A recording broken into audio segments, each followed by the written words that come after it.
Welcome back to Realm Travel. For this specific episode, I'm super excited because our next guest's life experience weaves through so many of the topics that we've covered on this channel. You may know him on YouTube as The UFOzzie, where his incredible videos and interviews with people like Ross Coulthart, Bill Chalker, and Peter Khoury are absolutely mind-blowing. But just before we begin, I want to apologize to you because I think our next guest was trying to tell me something that wasn't getting into my brain. It was something about how the experience of seeing a UFO and the experience of contact with non-human intelligence might be something more than just the details the experiencer perceives. It might be indicative of a more overarching truth to our reality and who we are. And it wasn't until I was editing this episode and watching his newest video, UFOs, The Psychic Truth, that it actually started to click. But I hope you pick up on this and I hope you enjoy it as much as I did. So without further ado, please welcome Rhys Dalton-Morgan.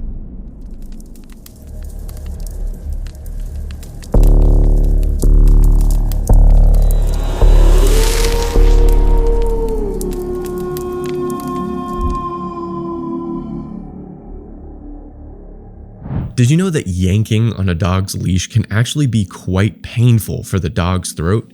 And for strong dogs that like to pull on the leash all the time, that can make walking unpleasant for both of you. Luckily, the sponsor of this video, Compadre, is here to make sure you love every walk. Compadre has developed the patented no-pull solution, a humane harness and leash system to help train against pulling and lunging behaviors.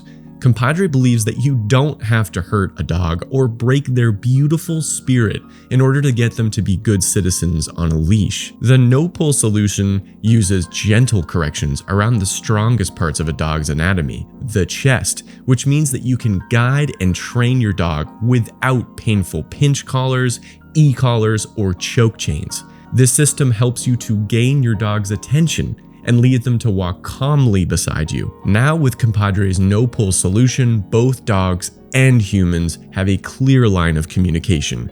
No more pulling, love every walk. So head over to compadre.com to check this out for yourself. That's www.compadre.com. And if you use promo code JPT2025, you can get 10% off of your order. Thank you, Compadre, for sponsoring this video. Now back to the show. Could you start out with who you are, where you're from, and who your grandfather is? I can indeed, of course. Well, look, I'm just a regular guy, mate. I live here down in Sydney, Australia. I grew up in sort of a smaller town in South Australia called Aldinga on the coast there. And I'd always been interested in the UFO topic from around high school onwards. And had been following it closely sort of since 2017 is when things really started to pick up after the New York Times article, probably like a lot of people. And a few years ago, I read a book by Ross Coulthart called In Plain Sight. And there was a few references to the Woomera test range, which is sort of the designated test range, largest designated test range in the world. It's based in South Australia in the middle of the desert there. And it's kind of Australia's Area 51 in a sense. And my grandfather ran that test range for sort of 27 years or so between 1955 and 1982. And when I'd read that book by Ross, I saw there was no mention of my grandfather. So I reached out to him kind of on a limb and he came back to me asking who my grandfather was, if I'd had any documents or any files from him. So I went searching and long story short, I didn't have any luck with the Defense Department. I wasn't able to get his records. They wouldn't let me have them. And through my own sort of research, becoming obsessive about trying to find out what the truth of the matter really was and what he was doing at Woomera, I ended up finding a testimony about him in the late 1950s written by Bill Chalker, the scientist. And he'd been looking into sort of my grandfather on and off for the last 30 years. And my grandfather had had a well-witnessed UFO sighting, flying saucer, in late 1958 or 59 during the launch of a nuclear Black Knight rocket on the Woomera test range. And he'd written many reports and submitted them to a few different areas in the Defense Department and back to the UK. And this story sort of started to unfold as I connected with Bill Chalker. And we were through a lot of hard work and reaching out to a few different people, different research areas, going all the way into the UK and getting people to look in the archives there at Kew. We uncovered that my grandfather had actually been involved in early UFO investigations with the United States Air Force in 1948. So obviously right at sort of the conception of UFO secrecy, you would say. And the more I started to look and the more I started to connect with people, the more I realized there was a lot more to uncover about this topic in not only, the United States, but also in Australia, the UK, and my grandfather was very much at the heart of it. So that's how I came to be, where I am today. Yeah, man. So this is the part where the nexus of what I've been doing and what you've been doing kind of comes together. You had your most recent video come out where you talked about an experience that you had as a child. Would you mind telling that story for us? Yeah, I can. Yeah, of course. So it wasn't an easy story to tell or put out there. Obviously, I think it comes with a lot of ridicule and stigma, which is why I'd been so hesitant to share it in the first place for so long. But basically, when I was sort of 9 or 10 years old, like I said, I grew up in a small country town in South Australia called Aldinga, but I went to a place called McLaren Vale Primary School. And when I was in music class one day, I was just sitting there in a circle with my legs crossed. We were listening to the teacher talk. She was teaching the students how to play a triangle musical instrument. All of a sudden, the girl next to me on my left, her name was Adeline, she sort of just started leaning over and looking to where my right shoe was tucked under my left knee there in the classroom. And she sort of just came a bit distressed and said, "Oh my God, you've stepped on a fairy." And my first reaction was obviously confusion. I was looking at her thinking, what the hell is she talking about? And I've obviously spoken about this on my video, but I could see from, her face that she was clearly distressed by whatever she was seeing. So I leaned in to have a look at the bottom of my shoe as well. And then as best as I guess I can describe what looked like in the kind of groove line or the tread of the shoe, it was about 1 inch long. There was an all gold humanoid with wings. Now, as I probably covered in my video as well before, this thing was so detailed. It was incredibly visceral. Like, it looked realer than real when I was staring at it. I actually kind of went into shock when I first saw it. And even now, speaking about it, it's quite confronting to sort of relive it. I can feel, the kind of emotions attached to seeing it, but it was completely all flat gold, so not shiny. It had a humanoid face. I can't tell you if it was male or female. I can't really be sure. But it had no hair, so it was bald. Its eyes probably seemed a little bit larger than a normal human's, but they were closed. And the thing that always stood out to me, which I couldn't stop staring at, was the face, where I could see kind of where, if the eyelid was closed, I could see the kind of ridgeline where the eye was. And this thing was tiny, right? So the detail was just remarkable. And I'd always been interested in toy figurines and soldiers, coming from a military family. So I was sort of losing my mind over, how detailed and how intricate this thing really was. But yeah, it had no sexual body parts. Like I said, it was basically a humanoid.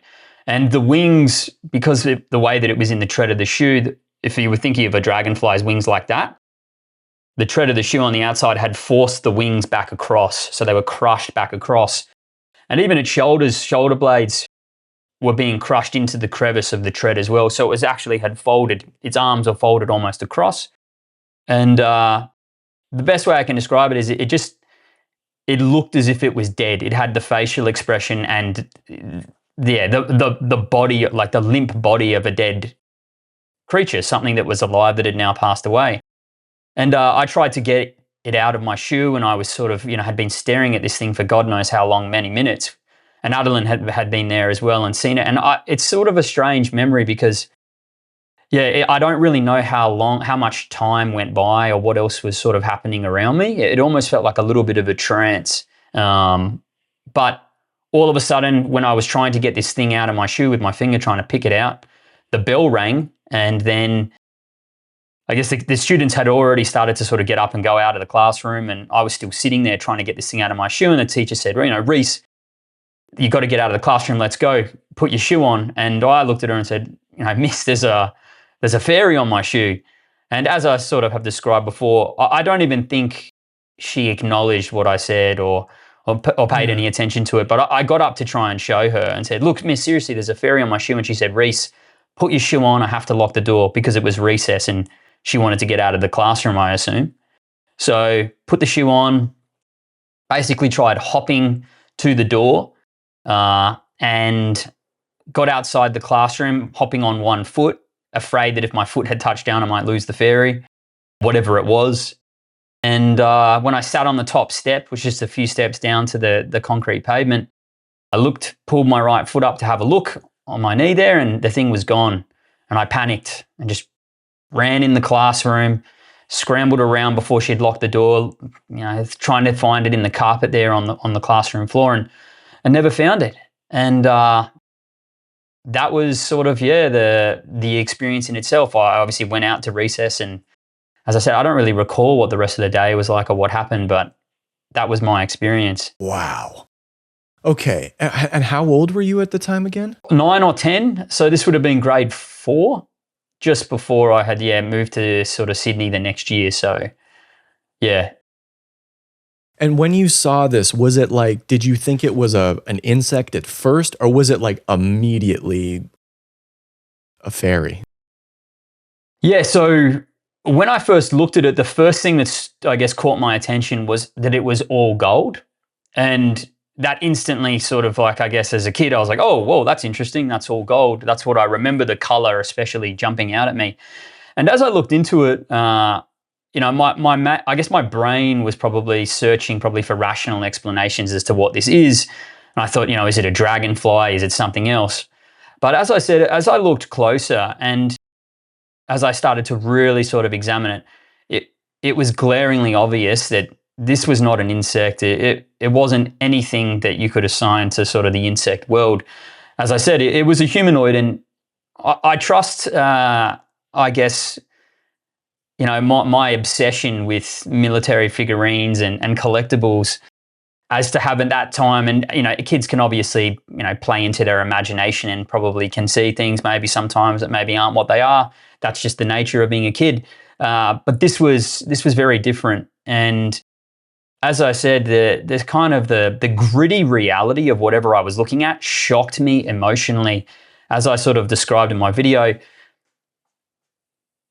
I was kind of horrified that I thought that I may have killed this thing. And it sent sort of an emotional kind of, wave across me, thinking that, I had maybe taken the life of something quite incredible and didn't know what it was. And as I said, a few months before that, my cat had passed away. And that was my first time as a kid experiencing death. So it really struck a deep chord with me. I'm not sure what I saw, but all I can do is describe as to what it was that I was looking at.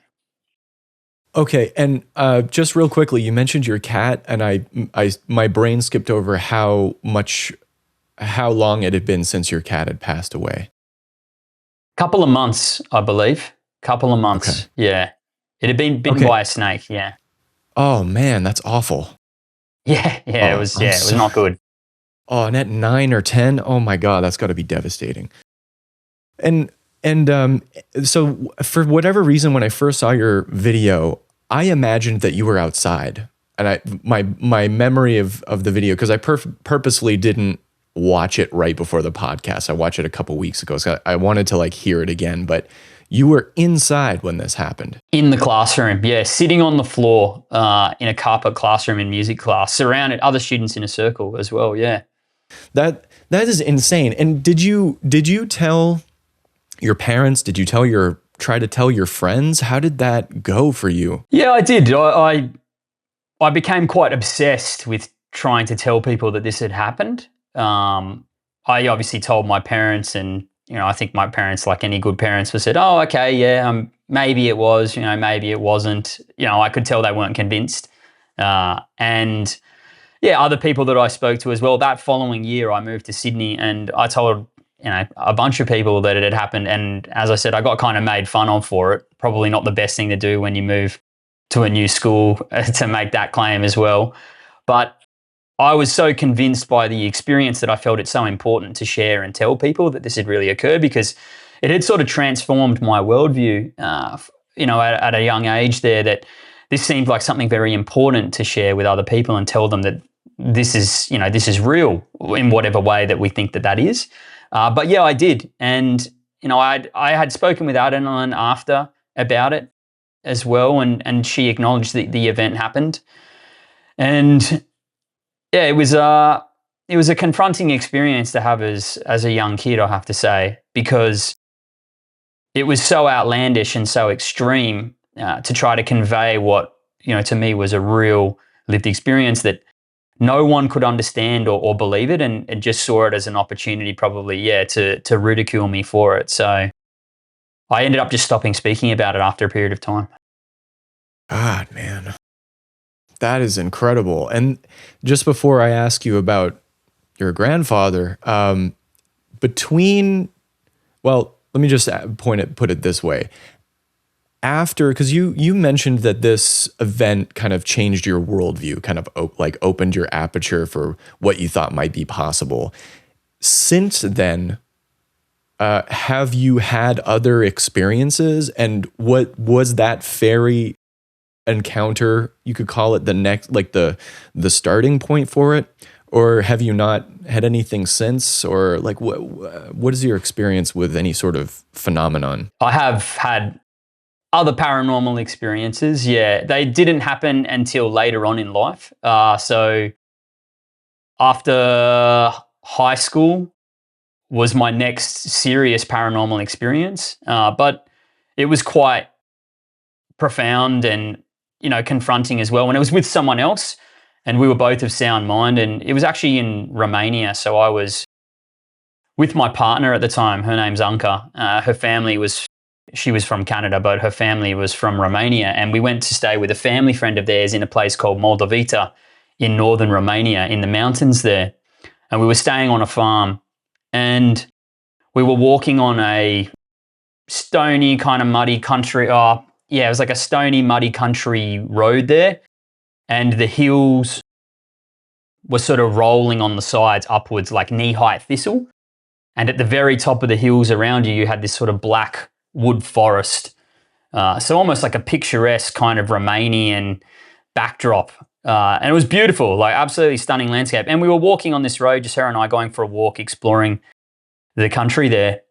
And all of a sudden there was, in the middle of one of these hills, about less than 100 meters away, standing there in the knee-high thistle, an older woman in all black. And she looked like she had a little bit of weight on her, but she had a black hooded gown over the top of her head, and she was holding her hand up like this, looking square down at us as we were walking along on the stony road. And I noticed straight away that she was staring at us, even though she was just about 100 meters away. And behind her was still rolling thistle hills all the way for hundreds of meters. So she was surrounded by this knee-high thistle. And I said to Anka at the time, I said, "Hey, look at that old woman staring at us. That's strange, isn't it?" And she just, as we kind of continued to walk, continued to keep that gaze on us. And then there was a tree on the side of the road that obscured the view of her probably for about 3 or 4 seconds. And then when we got on the other side, where she had been standing, she was no longer there. And instantly, I thought, wow, that's really strange. Behind her is just rolling hills for hundreds of meters of knee-high thistle in every direction. So I sprinted up there, basically to see where she had gone, and got up to the top of where I thought she was standing on this knee-high thistle. When it was, like I said, open field for hundreds of meters. And there was no sign of her or anyone or having been there or where she was. She just had simply, what I can recall, vanish. And my partner at the time had come up there and had a look, and yeah, we were completely spooked.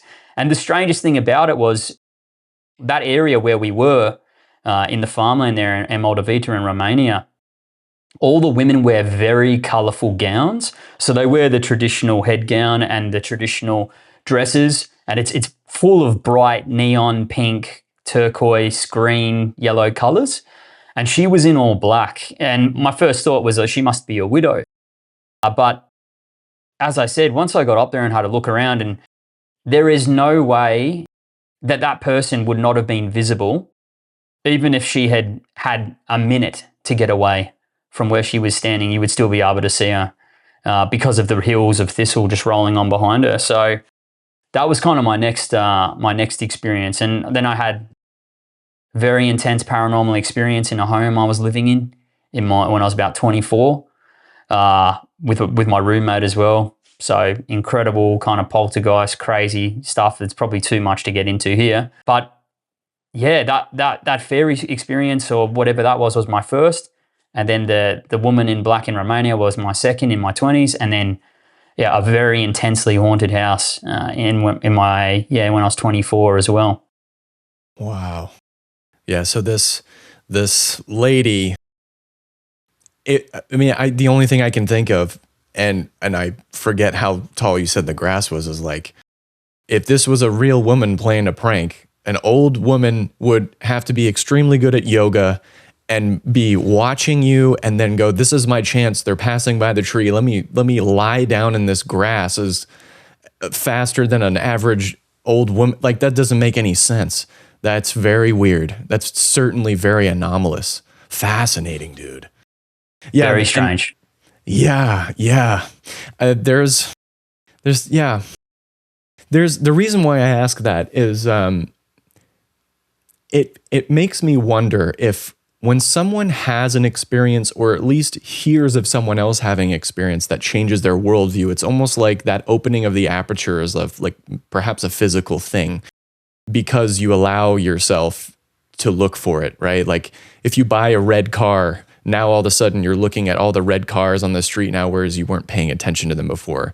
That happened to me when I got my my white Toyota, and then I was seeing it everywhere. I wonder if there's something akin to that going on. Yeah, it's a good question, isn't it? Like it kind of plays into that idea that if, say, perception or consciousness is potentially expanded from a particular experience, does that then allow you to start receiving more information from fields or frequencies or other energies that exist around us that wouldn't normally be perceivable within our sort of bandwidths usually?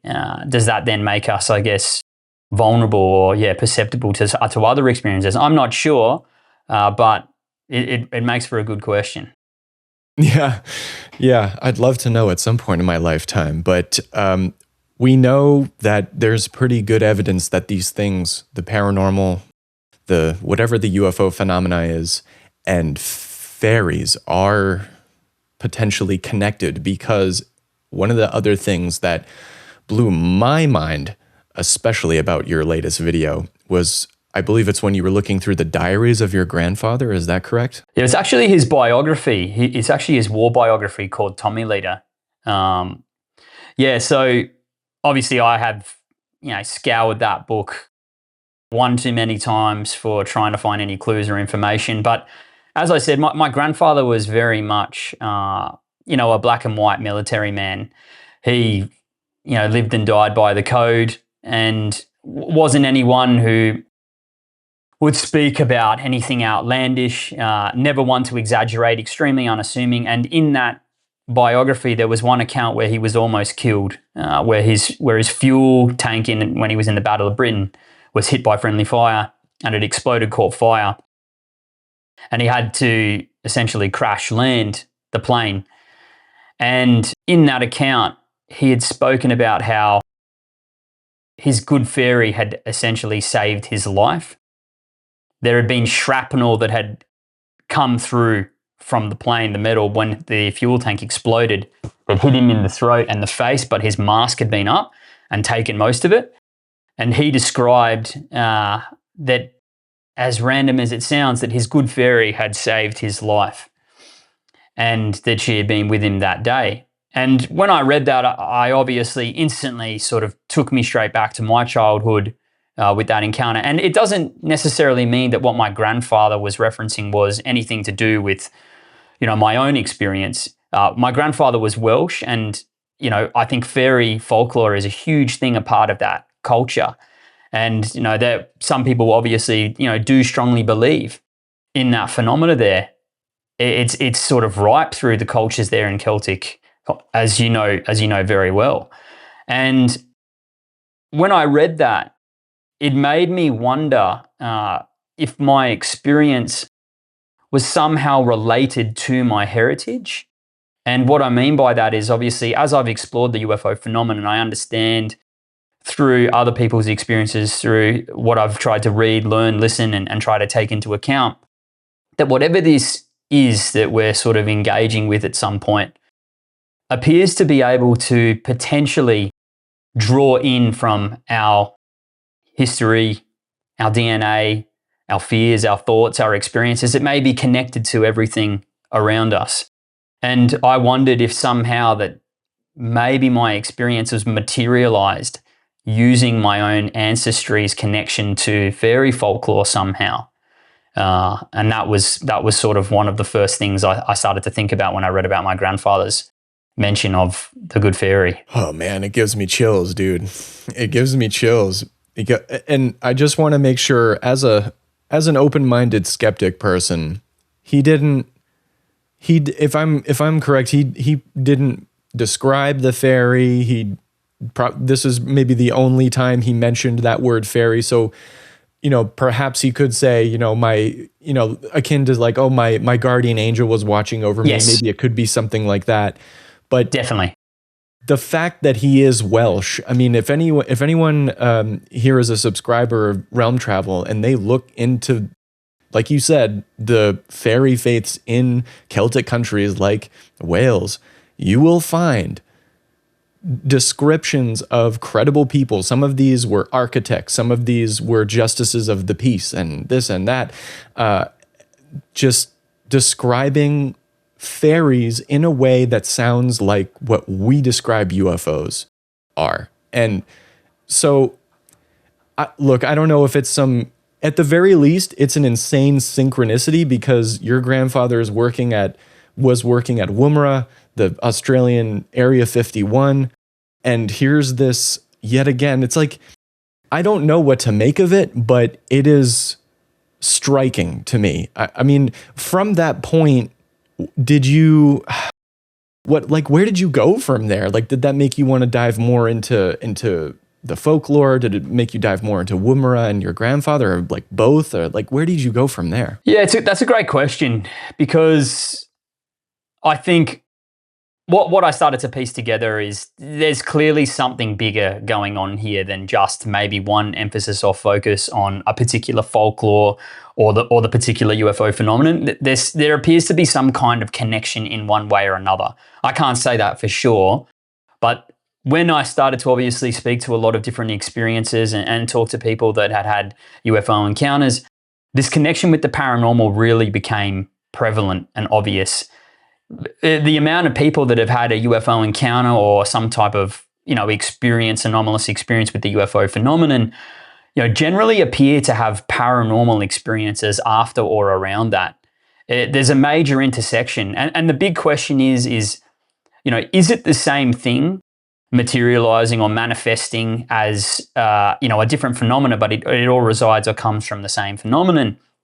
Or is it actually somehow the UFO experiencing opening up our consciousness to alternative realities or phenomena that exist around us, sort of bending those realities into place all of a sudden?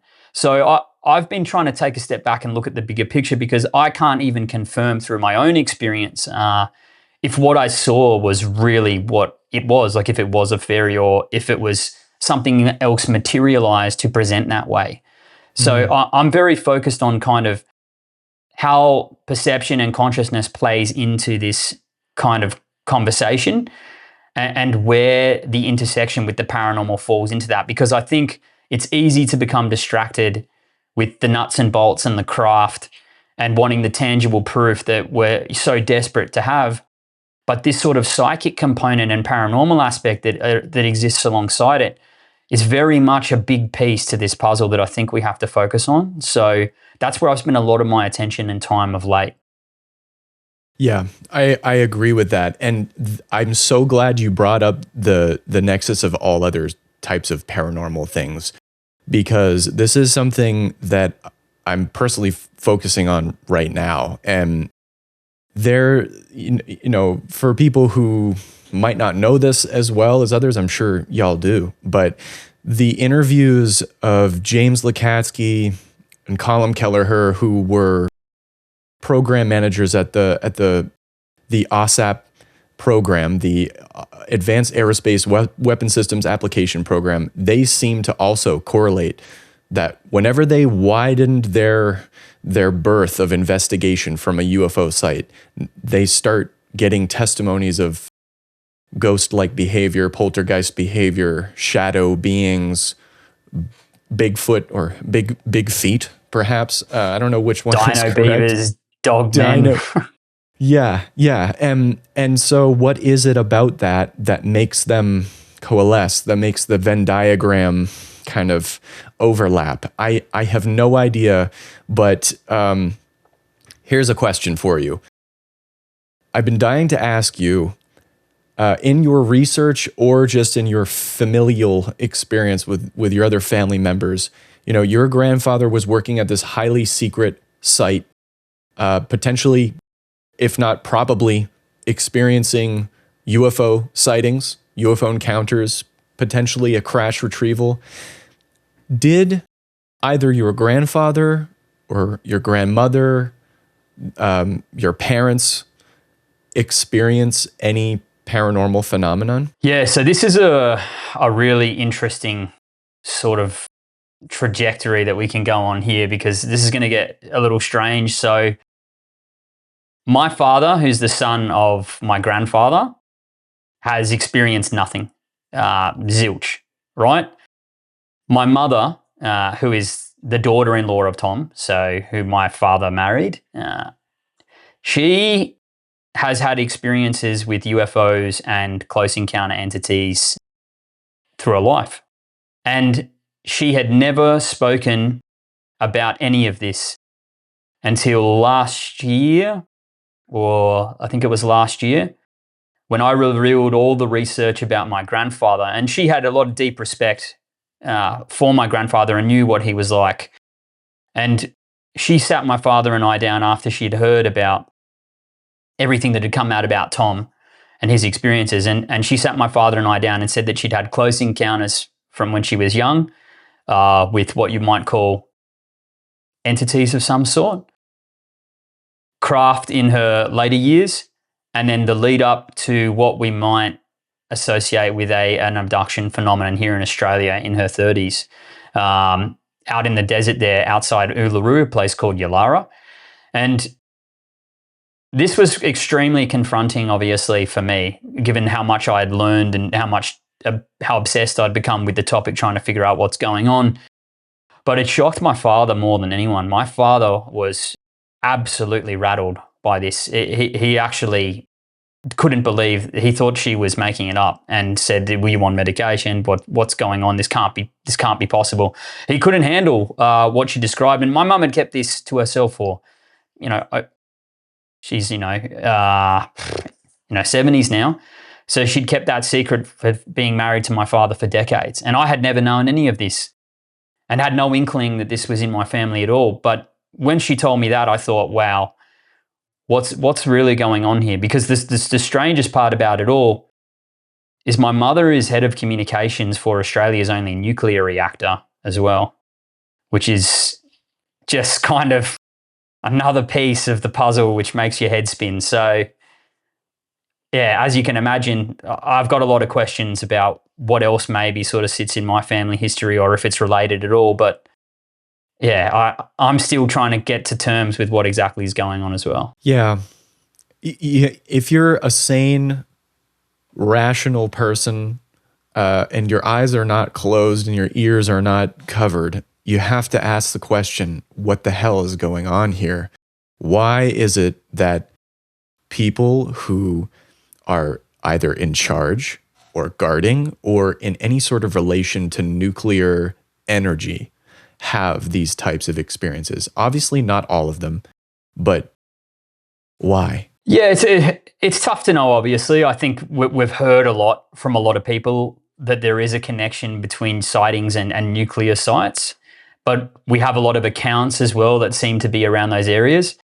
I think one thing when I focused on my Woomera video and I really started to deep dive into a lot of the accounts there, it became sort of obvious to me that a lot of the actual sightings weren't just necessarily focused around nuclear. There seemed to be an attraction to what appeared to me be the pinnacle of technological innovation, whether it was warfare or whether it was scientific. And something that stood out to me really interestingly was when Jesse Michaels interviewed Harold Malmgren. Harold Malmgren spoke about how through some interactions through the CIA that he had been given the claim that a lot of these interactions were focused on tip of the spear technologies with UFOs. And I started to then wonder, looking at Woomera, since it was a hub for the frontier of scientific innovation and technological development from warfare and a scientific perspective, was something examining our capabilities potentially of where we stand from a technological evolutionary point of view. And that nuclear is clearly some sort of attraction to the phenomenon, and we hear through experiences that, whether they are showing it on a screen or whether they're told through the beings telepathically that, we need to stay away from nukes, that this can lead to nuclear war, fallout will be destruction of the world. So it's hard to know, but I think we obviously need more data as well to try and make a determination if it is just nuclear focused. But I would say that there is a data point in there of nuclear.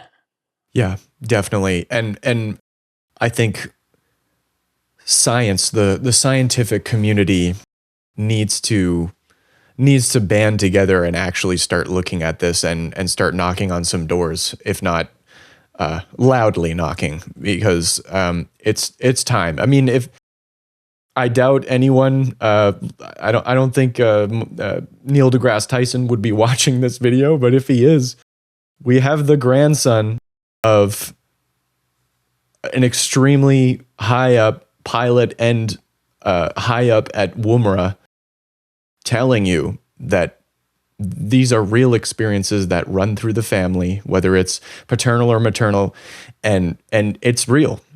I mean, I believe you. I mean, the fact that you told people and then you had to just stop at some point. You don't, and the fact that it took you so long to come out with that story because you were like, what are people going to think? That in itself lends credence to the credibility of what's going on. And I don't know if these phenomena can be studied in the way that we would like to right now. Like there's a quote from, in my first video, there's a quote from a gentleman named Wallace Black Elk, not Nicholas Black Elk. And he had an experience. And one of the things he said in his chapter of the book was, our experience and our relationship, and I'm paraphrasing, with the star people is such that we don't need to shoot them down. We don't need to inspect them and turn them inside out and see for ourselves and put our hands on them. We know that they exist. We see them. We feel them. And, it's kind of like, I feel like a lot of times the phenomenon is akin to like when you're playing with a cat with a laser pointer, and that laser pointer is always out of reach. They always know when you're filming. They know, like, it's a bit of a Santa Claus kind of paradox going on. He knows when you're sleeping, he knows when you're awake, bad or good. And to some people that might say like, oh, you're just, you're a conspiracy theorist because it's just all conveniently out of reach for you and you always have a thing. But I disagree when it comes to very credible people such as yourself, such as your mother, such as your grandfather. And I'm raving about this because I really think your story is something that the UFO community needs to pay more attention to. I appreciate that, JP. That means a lot, mate. Yeah, it's interesting, isn't it? The phenomenon is such an enigma in itself. Like what you speak about there, that it operates in this space where it doesn't provide the kind of definitive empirical evidence that we need to confirm it as a scientific reality for the rest of the world. but these profound experiences are occurring with people all around the globe that are changing them on levels that are kind of, it's hard to fathom, really, how intense the experiences are. And, you could spend probably your life, as a lot of people do and have, trying to figure out why this is going on and what it really means. And that's where I think I've also tried to start spending more time, is to actually what the experience is actually about. Because I've started to try and move away from the specific details of whether it's what the beings are telling us, the narrative that unfolds inside the craft. Because I think whatever's happening here is maybe some type of informational transfer on a level that's just enough for us to be able to digest, but something may be happening on a greater scale that maybe exists outside of our perception understanding to be able to comprehend. Yes, I do think that there's a good case for that to happen, right? Like there's the late 1800s sightings of airships, right? And these airships were akin to what, the Wright brothers might have been making at the time, and yet just maybe a little bit more advanced. You go further back into history, you have flying chariots, you have the Vimanas and Indian culture, these like flying palaces. You have all sorts of things. And more recently in the 20th century, I think it was David Grush made this comparison that like the Tic Tac of today was the flying butane tank of the 1940s, the 1950s. And it does really, it does pique my interest to know if that is something that's going on, because and it's so hard to know when you're not there. You have to rely on credible people's things. But then on the other hand, you have phenomena that are consistent with what is going on today. And one of those things is some of the accounts from this book called The Fairy Faith in Celtic Countries by W.Y. Evans Wentz. It was written in 1911. Are you familiar with that book, just before I say anything more? Yeah, I haven't read it, but I know the book you're talking about. Dude, if you start reading that, I very much would like to know what you think of it. But if you don't mind, I would love to just say a couple things that I found that you may have seen in the video, but just for the audience to make up their own minds about this. Do you mind? Absolutely. Go ahead. All right, my man. So the first thing would be something that they called the death candle. Yes. So this thing here, I've highlighted this from my script of the fairy video, but this is a maiden of 60 years old who spoke no English, and I believe this was in Pembrokeshire, Wales. And she says, the death candle appears like a patch of bright light, and no matter how dark the room or place is, everything in it is as clear as day. The candle is not a flame, but a luminous mass, lightish blue in color, which dances as though borne by an invisible agency, and sometimes it rolls over and over. If you go up to the light, it is nothing, for it is a spirit. Near here, a light as big as a pot was seen, and rays shot out from it in all directions. So there you have a direct connection to what sounds like orbs, or the green fireballs, blue fireballs. And I mean, like that's absolutely wild. What do you think about that? Yeah, I do think there is probably in some sense a connection. One thing that's really interesting to me that stood out as I've started to speak to more people once I opened up about my own sort of experience, the fairy experiences, how many other people have had these kinds of encounters as well. But given that we spend so much of our time exploring the phenomenon, you can start to pick up on the data points that actually relate between the two. And one thing which I realized in the fairy stories and the connection between the UFO phenomenon, like you explored there, that very much sounds like an orb. Another was accounts of fairies telling people that you won't see us again, but our people will be coming. They will be coming, which almost sounds like the sort of claims when people hear from beings saying that, we will return, or our other species will be coming.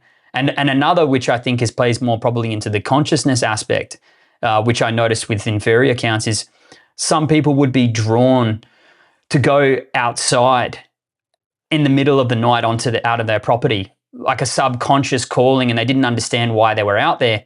And then all of a sudden they might have a fairy encounter or a sighting. And the similarities between that and the psychic connection in UFOs, where people all of a sudden have a sort of they go on autopilot or a subconscious need and go outside, and then all of a sudden they see UFO. The parallels are staggering, and the more you look at them, the more that there are. So there is something going on there, and I'm not exactly sure, but it does seem to be like there is some kind of connection between maybe the fairy phenomenon and the UFO phenomenon at some point in time. Yeah, and I mean, that sounds so similar to what I believe it's John Mack would describe. I think it was on Charlie Rose. He was talking about how abductees or contact experiencers, whatever you prefer to be called, they describe being floated down the hall, being called almost like sleepwalking into the kitchen. There was this one lady in a documentary who was a client of John Mack who found herself walking down the hall, and she knew she was awake, but she was compelled to walk down the hall. She was seeing her rug, her stairs, or the details around her, and she's there and she feels stuck there. And then one by one, her kids or son, I forget if it was one or both of her kids, came down to meet her there just as stupefied. And then there was this bright bluish light surrounding them. I mean, the similarities are absolutely striking. There's another one that I'm curious to know if you've heard of this. You probably have. But in your interviews with Bill Chalker, who, by the way, if any of you are listening, go read Bill Chalker's books, especially Hair of the Alien. It will blow your freaking mind. But there's one thing he did talk about. He investigated saucer nests. Now, there's a phenomenon in the Celtic fairy faiths called fairy rings. And for example, in Cornwall, the Tylwyth Teg, these beings, according to this one testimony, were a small, very pretty people, always dressed in white and much given to dancing and singing in rings where grass grew. As a rule, they were visible only at night, though in the daytime, if a mother, while haymaking was so unwise to leave her babe alone in the field, the Tylwyth Teg might take it and leave in its place a hunchback or some deformed object, like a child.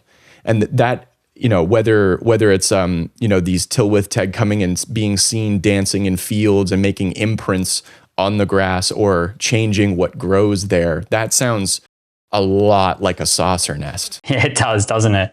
Yeah, I think as you go deeper and deeper, like what you're doing there, you can start to see, it seems almost like what they call it cultural tracking, where maybe something, whatever's happening here is appearing through the appropriate lens of the culture at the time, and the expression changes. I know obviously in your other videos, you spoke about pure water. You know, the bread comes up a lot as well. You know, obviously the Joe Simonton case is fantastic. And I love that case because it actually highlights the absurdity of the experience. And I think when you look at some of the fairy experiences as well, and also just other folklore experiences, they're utterly outlandish. You know, whether it's fairies bathing fully clothed or keeping someone's door locked so they bust in and they're, you know, sitting on their table. I really think some of the work that Jacques Vallée did, obviously in Passport to Magonia, highlighting how this kind of connection is so important to trying to figure out the flexibility of the phenomenon if it's related. Because as you start to sort of pick these data points out, it's almost as if they do potentially change across time depending on what the culture is or what what the folklore is of the time maybe. And it seems to be just ahead. So yeah, there's plenty there. Yeah, and I love how you mentioned how the phenomena, if you will, of fairies is not a set in stone, repeatable type of thing. You know, it's a broad belief. It's not just in death candles. It's not just in, you know, and as you say, each culture has their own sort of take on it, their own sort of lens through which they look at it. That to me sounds like what we're just talking about. right? Where you see a UFO, but also maybe like on Skinwalker Ranch, you might see shadow beings, or you might have poltergeist behavior, like some of the things you described there, which also are in that book. You know, fairies will take things, then they might put them back.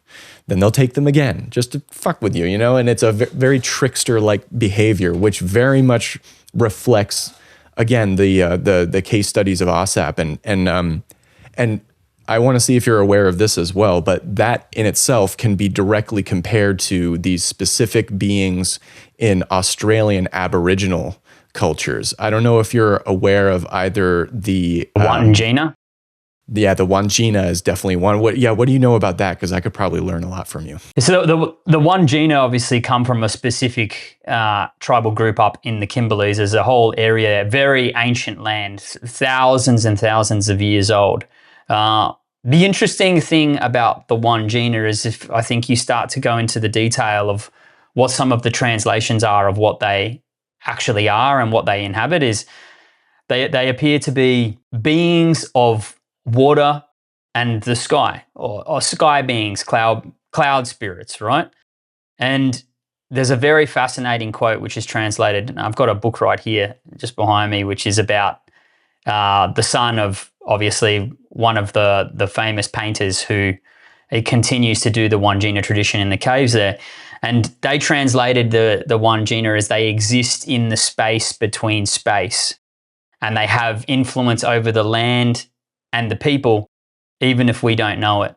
And when you hear that kind of stuff, you think, wow, like you have to be careful, obviously, trying to make associations with traditional cultures' interpretations of their own religion, mythology, but also just their interpretations of the sacred land. But there does, when you look at the actual images of the Wangina, this kind of confronting sort of similarity with what we might call the grey. And when you look at also that they have big black eyes, and the Wangina say that is for spiritual guidance in the dark, and that the reason that they have small, they don't really have mouths or talk is because the sound of the beginning can't be heard by human ears. And then you're getting into the realm of like, is that in reference to some sort of telepathic communication maybe? But as you sort of say, it's hard to kind of try and figure out if it is actually related to what we call a phenomenon, and not to obviously disrespect their own culture and acknowledge that there are traditions that exist outside of the phenomenon that they have incorporated into their own history and land. Yeah, I really appreciate that you brought that up, because one of the things I also want to be sensitive about is not being another Ancient Aliens, because I think there's a fine line you need to walk, because on the one hand, like if you take them out of context, if you take ancient words or indigenous words out of context, you're just using them for your own gain.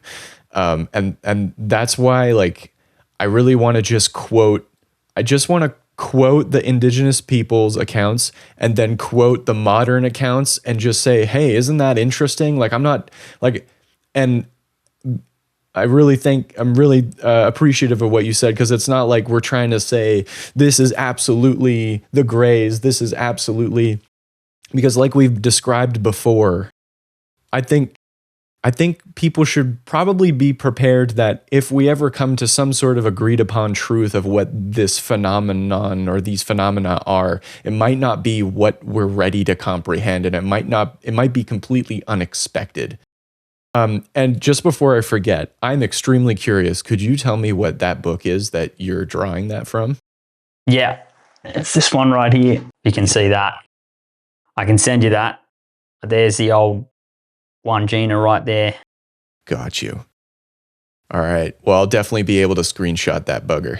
Thank you so much, man. Yeah, and then you've got in this book written in 1899, the native tribes of Central Australia.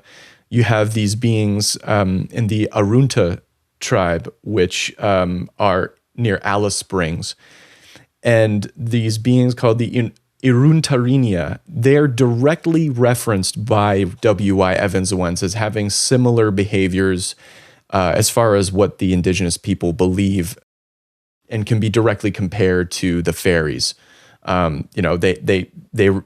is a direct quote from the book, but they say they resemble humans. Their faces are without hair. They look youthful. Their bodies are thin and shadowy.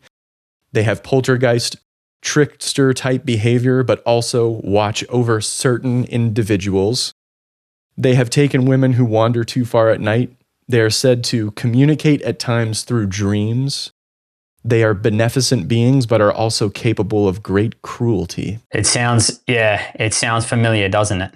Yeah. I think the amount of history that is sort of encoded into the traditional tribal groups across Australia and the experiences they have are beyond probably what Western culture can fathom. Because I do think a lot of this stuff is still going on. And there's someone that I know who works out in Western Australia with a lot of these remote Indigenous communities with land rights and communicates obviously with them when it comes to sort of organisations wanting to maybe lease particular parts of land for companies or industrial purposes.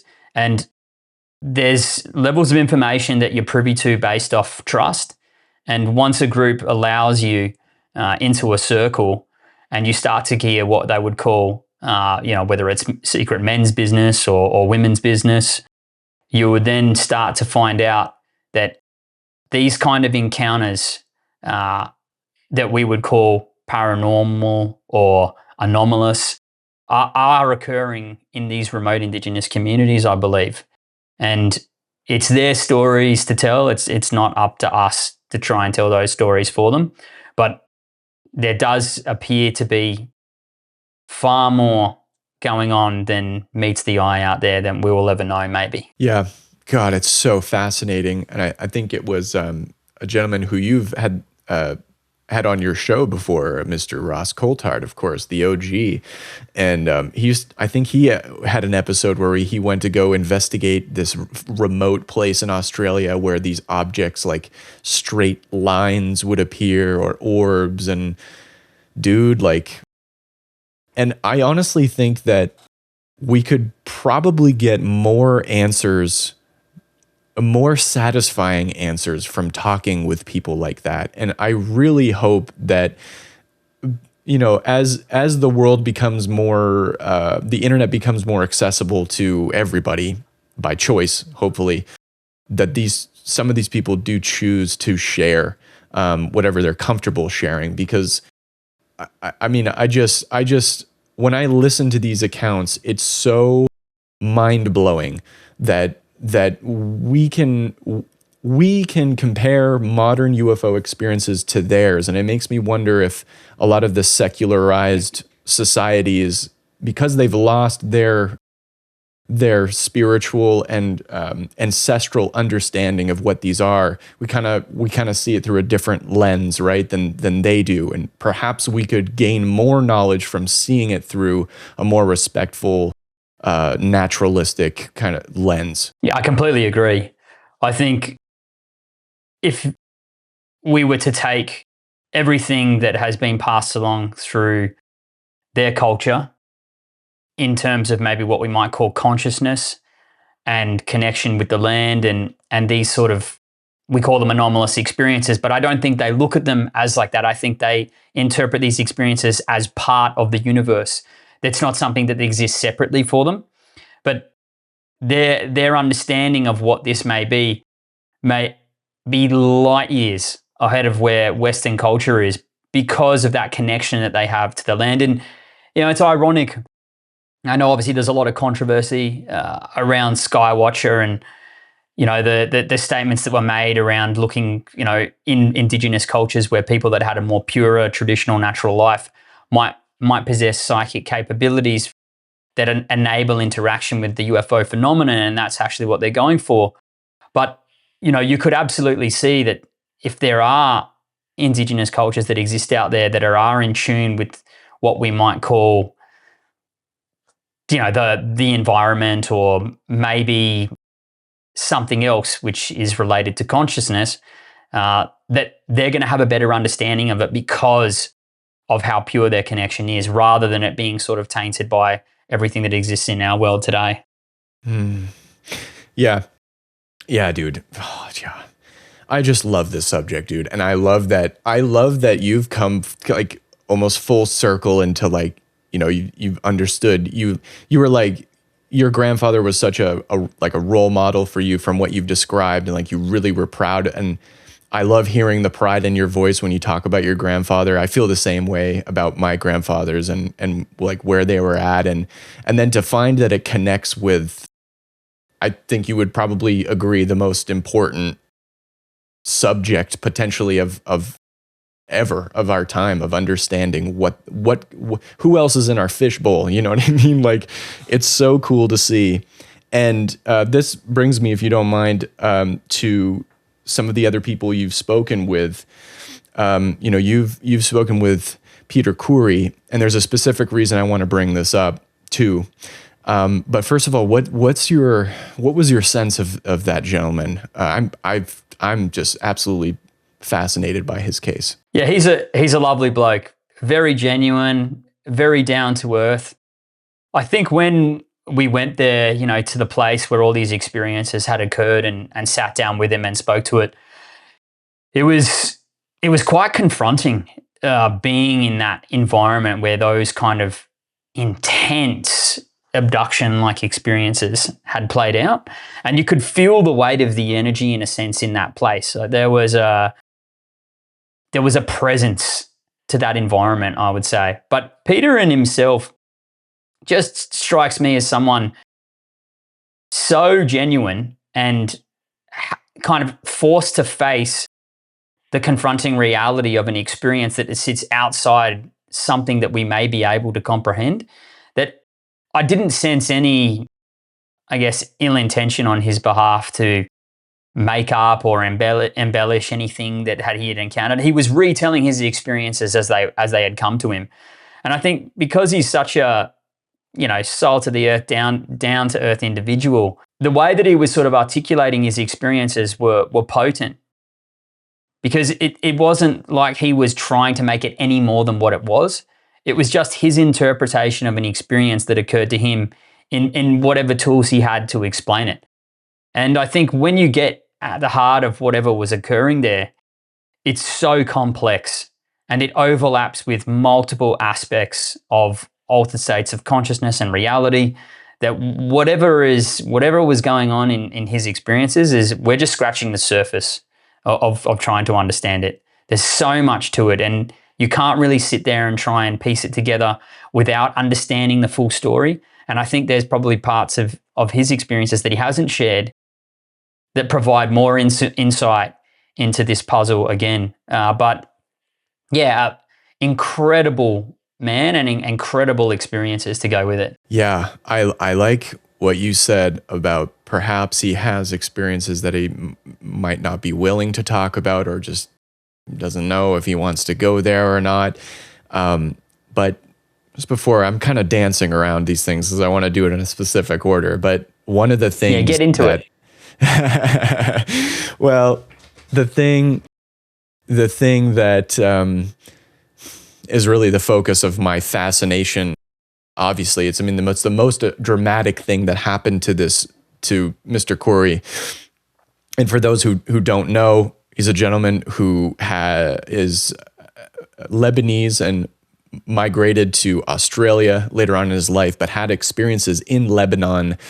One of them, just very quickly, he was playing with his friends at the time, and they were racing to the top of this really tall building. And when he got there, he was the last one to get there, and everyone was frozen. And there was this egg-shaped object with what looked like people inside. He had experiences where these like hooded beings later on in his life were in his bedroom. And then where I was wanting to get to, the most dramatic one is, he feels like he's catching up to his body, almost like he was like catching up to his body from sleeping or astral projecting or whatever was going on. And he looks, and there's a white humanoid female woman with like bleached, almost white hair, and next to her on the bed is what looks like an Asian woman. They're both naked, and the blonde one is straddling him. He later finds, after the experience, later finds this hair on his member, and it's later analyzed. But that there, it's like, yet again, you have something that if people who are not well versed in the phenomenon see that, they might be super confused, because to so many people, they're still stuck in this is extraterrestrial, they're cephalopod looking things coming from space, definitely from another planet. But when you have beings that look very close to us, you have to start asking questions. And there is something wild. I can talk about it now because it will be out by the time this podcast comes out. But my next video is on a gentleman named Credo Mutwa. Are you familiar with that guy? Yeah, Oh, no, well. yeah. I'm so glad, dude. Yeah, I mean, you must know that one of his experiences, just like Antonia Villas-Boas in Brazil, ended up with a blonde female that he describes very similarly, was also straddling him, engaging with him sexually. I mean, what are your thoughts on that? I rambled for a long time, but like that just blows my mind. Yeah, well, again, right, like we're looking at something across different cultures, but there does seem to be similarities in some of the experiences in terms of the interpretation of what it is. The thing that always stood out to me about Credo, which kind of came up lately, was his experiences with the lady, which was the Zulu goddess of creation. I thought that had a lot of symbolic, I guess, references to the way that Chris Bledsoe has been speaking about the lady as well. And is that sort of a cultural interpretation again of the phenomenon? But back to, sorry, what you were talking about there, about the blonde hair, the blue-eyed being. We hear this come up in encounters, the idea of sort of some sort of Nordic species or race. And this idea of a, genetic hybridization breeding program, collecting, semen, eggs, DNA as part of the experience. It's very hard to know if that is what's really going on again, or if these experiences are somehow curated based off a kind of, if it's connected somehow to the subconscious of everyone, and that it's playing to these experiences to make us believe that this is what's going on, right? Because the one thing that stands out with all the sort of encounters with entities and aliens is there's such a variety in beings. It's easy to get caught up in the idea that there's Nordics, there's Greys, there's reptilians. And when you actually look at all of the experiences accounts, there doesn't appear to be one particular species. And even if you are on a craft, for example, as an abductee or an experiencer or underground, they appear to be working in unison as well. You'll have the Mantids running the ship, you'll have Nordics running the operation, the Greys running something else, the little Greys doing this. Is that all a part of, the same ecosystem?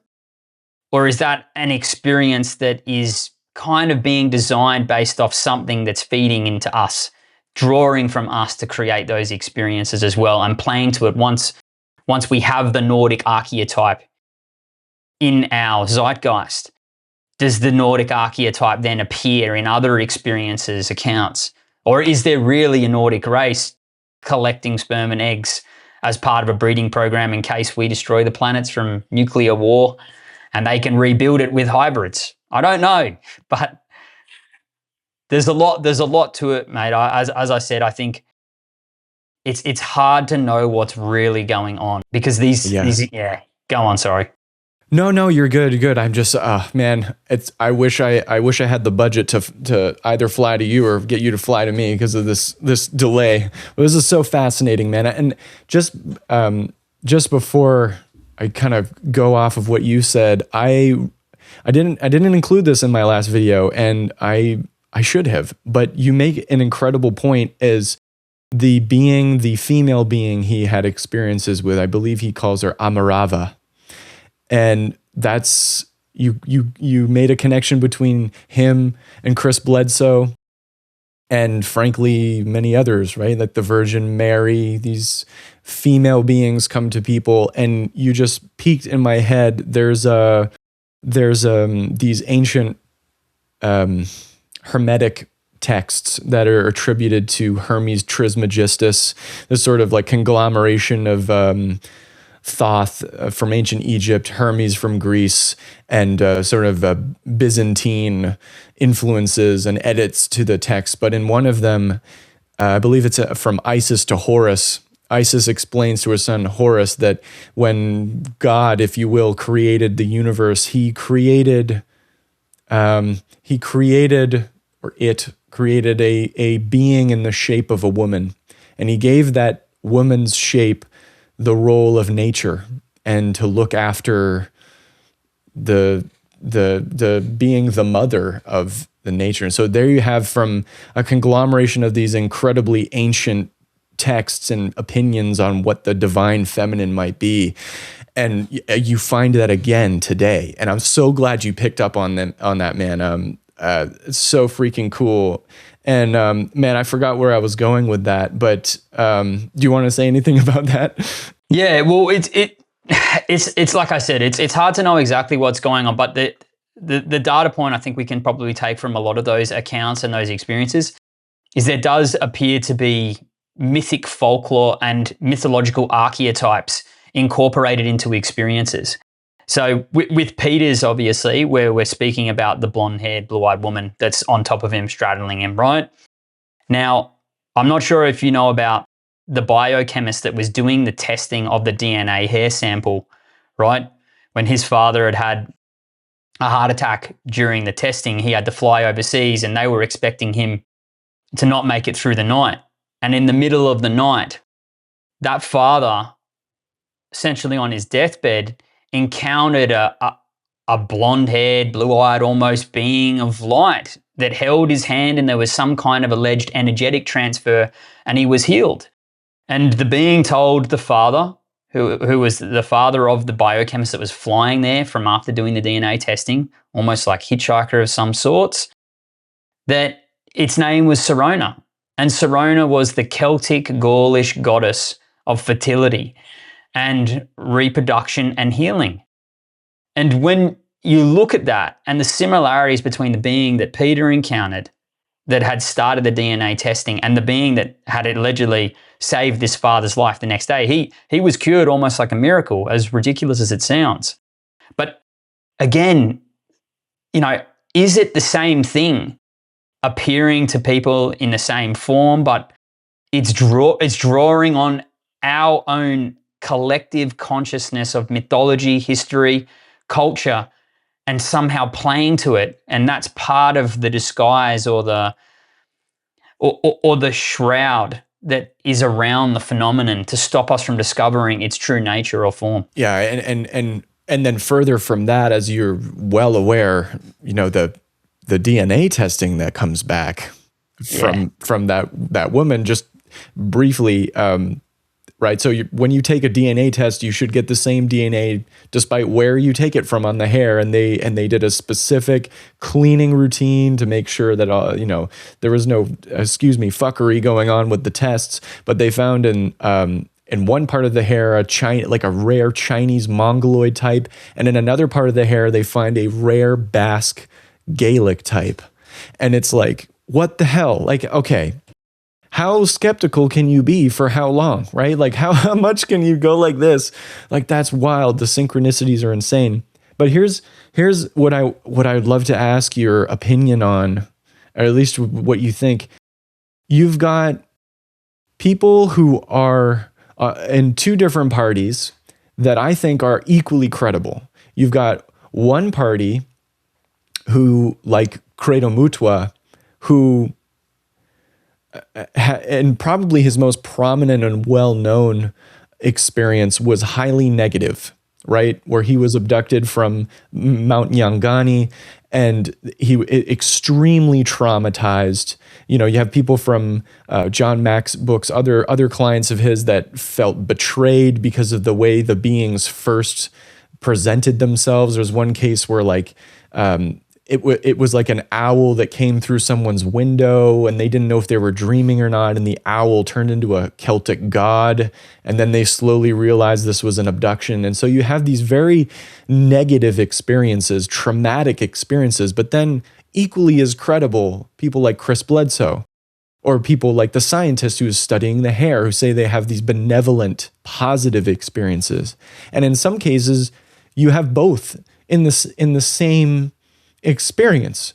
And so what the heck is going on? I mean, is it that the more sentient beings or the beings in charge are one way, but their servants are kind of little dicks, or like what, like how does one piece those together? I mean, what do you think about that, man?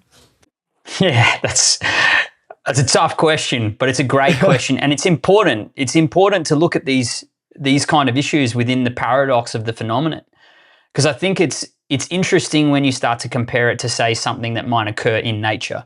If we look at nature, for example, there's examples of animals saving other animals and acting in kindness and empathy, right? Where it might be an elephant chasing a crocodile away that's trying to bite a deer that's trapped at the water lagoon. But then you have other examples of nature which is brutal and confronting, and it almost seems like we would consider that nasty, right? And that may be what the phenomenon kind of encapsulates. It's something that doesn't necessarily look at our interpretation of what it is. It may just be a part of the nature of the phenomenon. It may express itself that way because it thinks, acts, or behaves in a way that isn't relatable to an anthropomorphic interpretation of what an experience should be. But you could also go say, are there factions? Are there phenomena that exist on one side of the spectrum that is, has a malintent or is evil in our interpretation, and another that is sort of altruistic good and looking out for our benefit? That may be the case. But then also you could go and look at us is if the phenomenon is using our consciousness or who we are to project and materialize and create this experience, is it drawing on things that are within ourselves that make this experience either good or bad or something else in between? Because I do think that for whatever the phenomenon is, it appears to be interested in us, and it appears to use us as the conduit potentially for the experience. I don't think it's random in the sense that we are encountering this off the cuff and we've stumbled across something in the sky. I think it's there for those people for whatever reason that's outside our understanding, and it's using these experiences as a tool to affect us for something. I don't know why, but I think if you look at how humans have evolved over history, adversity is ingrained in our DNA. And when you look at anything in an evolutionary trail, that it needs that its survival needs to be under threat in order for it to evolve and survive. It's a form of transformation and progression. And John Mack looked at a lot like that with the abduction experience. But I do think that even if the experience is maybe good or bad, that might not actually be the point. There may be something deeper going down here where the experience is maybe an experiential sort of means to an end. And the key is to actually acknowledge the experience, not for what happens in the messages relayed by the beings or what happens when it dives and gets into you, but what's actually occurring in the bigger picture. And that is that reality is breaking around us, and that we are expanding our consciousness to alternative experiences that exist within ourselves, whether it's telepathy, whether it's precognition, whether it's some sort of extrasensory perception experience that exists outside of what happens on the normal day-to-day. But if you extract that and remove what happened in the experience, but say, oh, I had telepathic communication, I had precognition, it actually tells us more about ourselves than what the experience actually occurred, as strange as that sounds. And that's why it's hard to know. I know it's a long-winded answer, But I think there's such an array of things that you could look at as to why it's really occurring, if it's good or bad. Yeah, not long-winded at all. I love hearing that. I think that was extremely profound, man. I think that's a really interesting roundabout way with, at the very least, if you're an experiencer, you have to come to terms with it. It's in some way. Like, you know, I feel like banging your head up against like, why are they doing it? Why was that being blonde, and why were that one was gentle and those ones were rough with me? Like, what are they trying to tell me? And at the very least, you could say, well, my life is different now. Like I think about things differently. Like when you had your fairy experience, you stepped on this being, and it was like,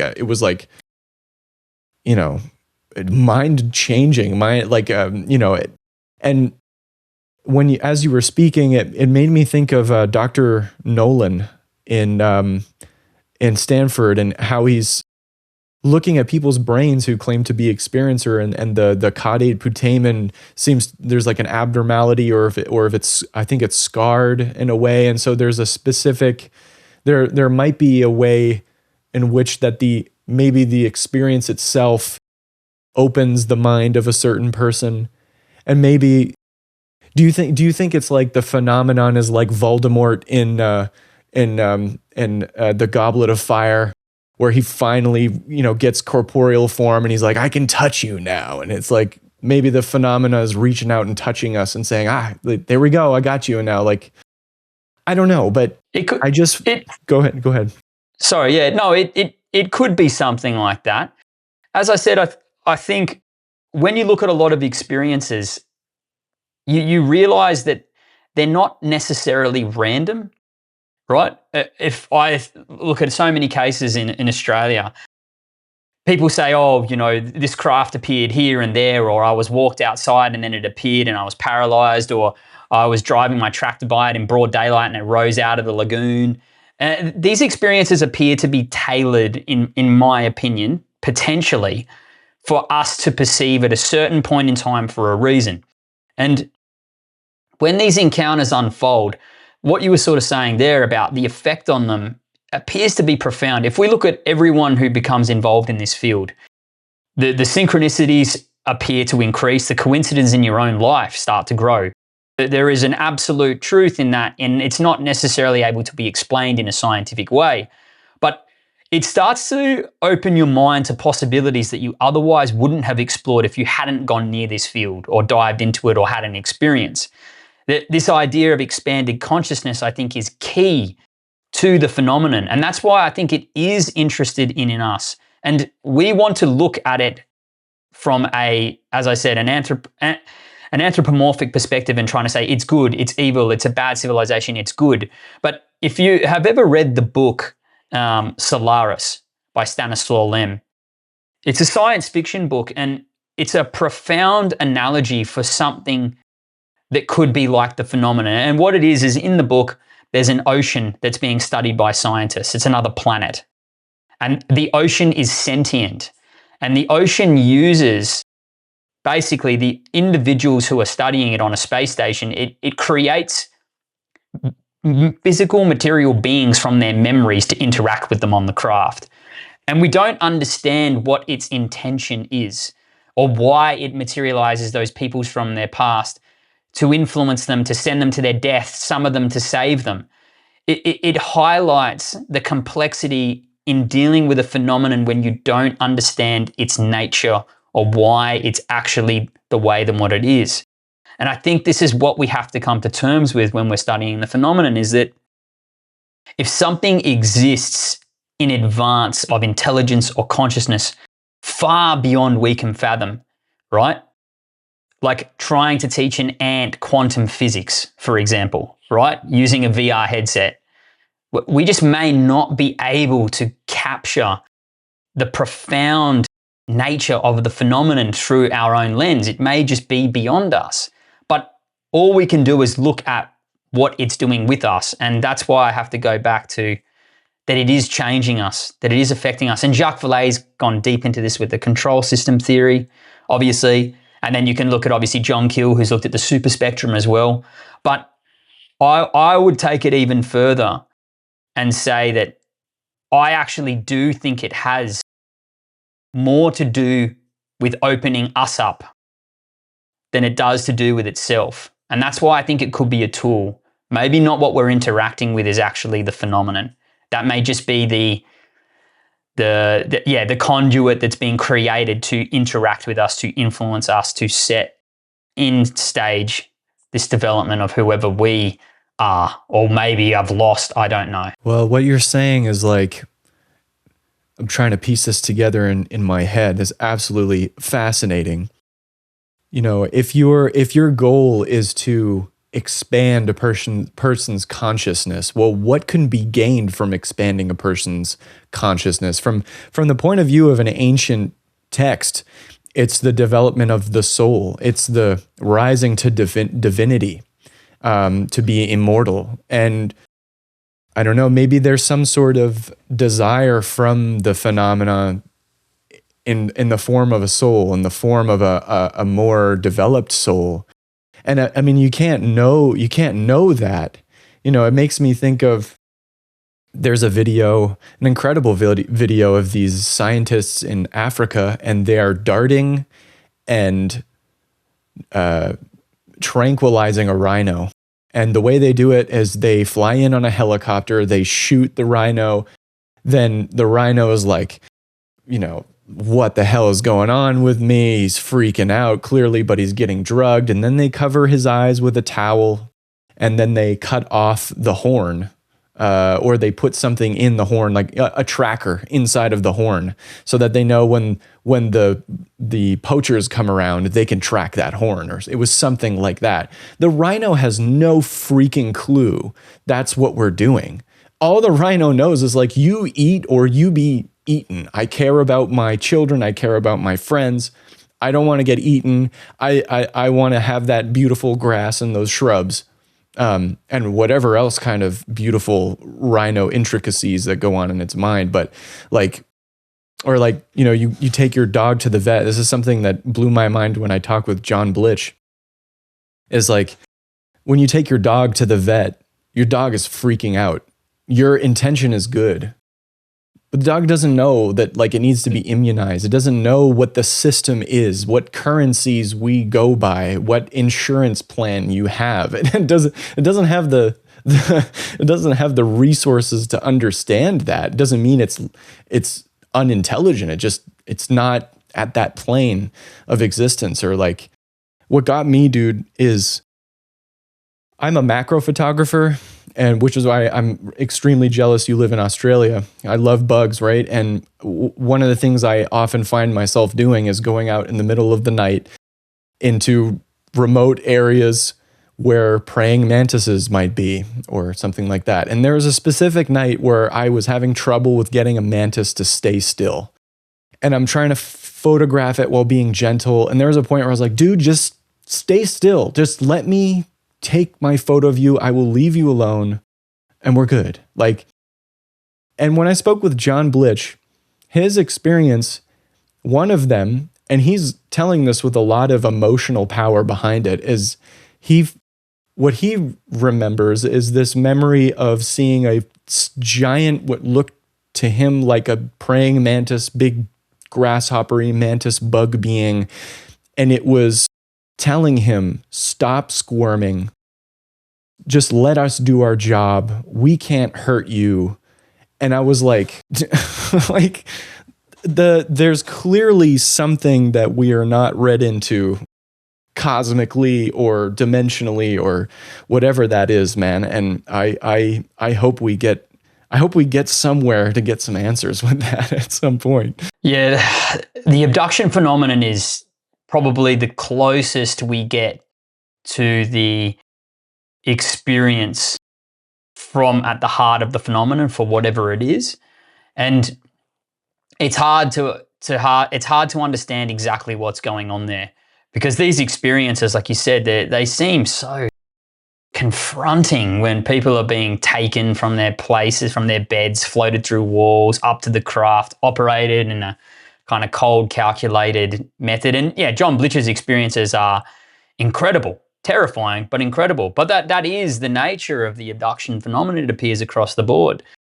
And once again, I kind of always try to go back to the idea of what's really going on there. Is that really what the experience is? Or is there something else playing out? And that's just our mind putting together what's digestible for the experience. Because you could say, yeah, maybe people are being physically abducted, and I'm absolutely open to that possibility, and I consider that an absolute, option if that's really what's going on.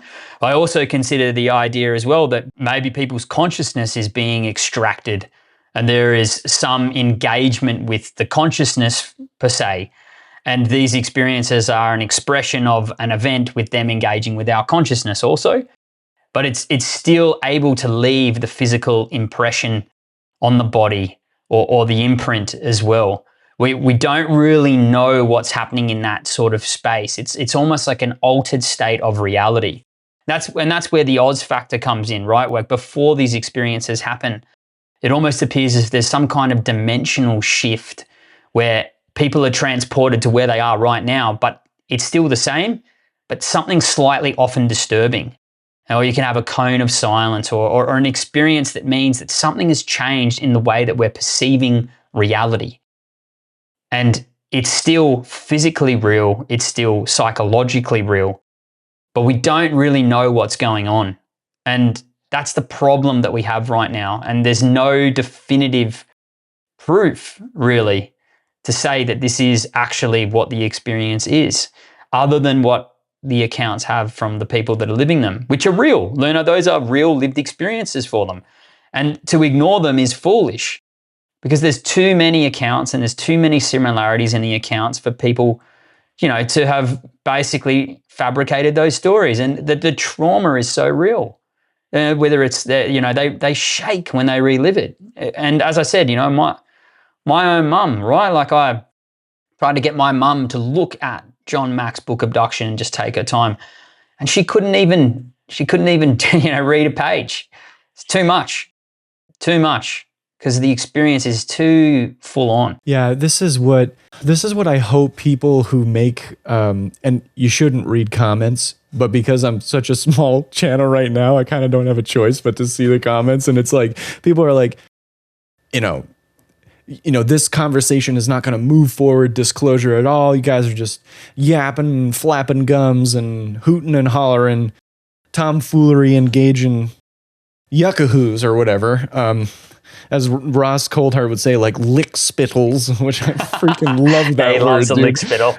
Oh yeah, dude. Yeah, I love a good lick spittle on a Saturday night, But hey, man, I think that people who are watching this, who are genuinely curious, like you are, you're really trying to understand what is at the core, if there is one or multiple. What the heck is going on? If they're curious about that, just think about that. Maybe the source or the core isn't a materialistic thing. Or maybe, like you said, the phenomenon manages to be this incredibly spiritual, metaphysical thing, but also leaves marks on people. And not just physical scars or scoop marks, but physical marks in their psyche and the way that they think about the world. Like maybe the core is not something like, President Trump tweeting out a photo of a saucer at Dugway Proving Ground or something. It might be something more meaningful than that. And I just, to wrap it up, I really hope people who are watching this go check out your channel, man, because I think you're really trying to understand this, and they should especially watch your latest video about the fairy encounter.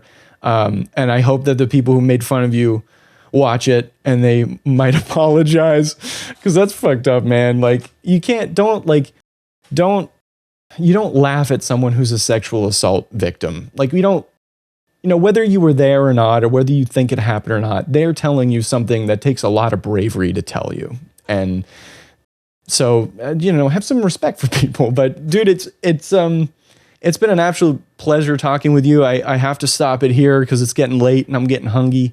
But It's been awesome, man. If do you have anything else you want to say before we kick it off to your links and your tags and whatnot?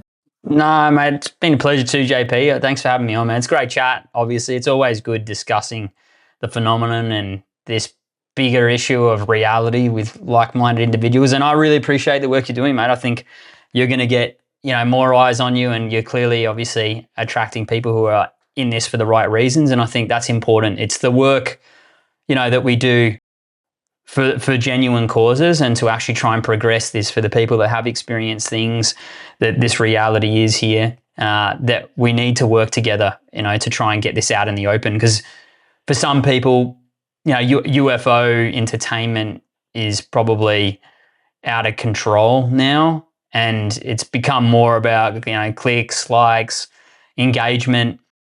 But there's something more important happening here, and it's profound, and it's to do with the nature of reality and the trajectory of our species, but also who we really are. And I think someone like yourself is getting at those questions, and I wish you the best of luck, mate. And I'm here, and I encourage anyone else to stay on top of your game, because I think you're going places, mate. It's going to be great to see where this ends up. Oh, thanks, buddy. I really appreciate it, and likewise, I couldn't have said any of those things better myself. Yeah, man, anyone who's curious about you, they got to go to the UFOzzie on YouTube, UFOzzie on Instagram. Anywhere else you want them to catch you at? Nah, mate, YouTube's fine, and I'm on Twitter as well. So yeah, it's just the UFOzzie. That's it. Like I said, it's for only people that are really interested in trying to actually figure out what the hell's going on. It's not going to be the most glamorous probably material, but it's there for, for the people that want the right, it's there for the people that are probably going to be there for the right reason. So, no, mate, and I've got a new video coming out, I think, hopefully by, I'm not sure when this interview will leave, but we'll hopefully have a new video out soon, and it's going to look at the psychic connection with the UFO phenomenon, and hopefully it, sparks a little interest for people that are trying to get at it. I'm sure it will, dude. I'm sure it will. And I'll be there for the premiere for it. I'm super curious. Well, hey, man, I really appreciate you coming on, and I wish you the best as well with all your endeavors, both in and out of this reality, if there is one. And take care, man. You too, mate. Great chat, man. I'll speak to you soon. Yeah, absolutely. Peace.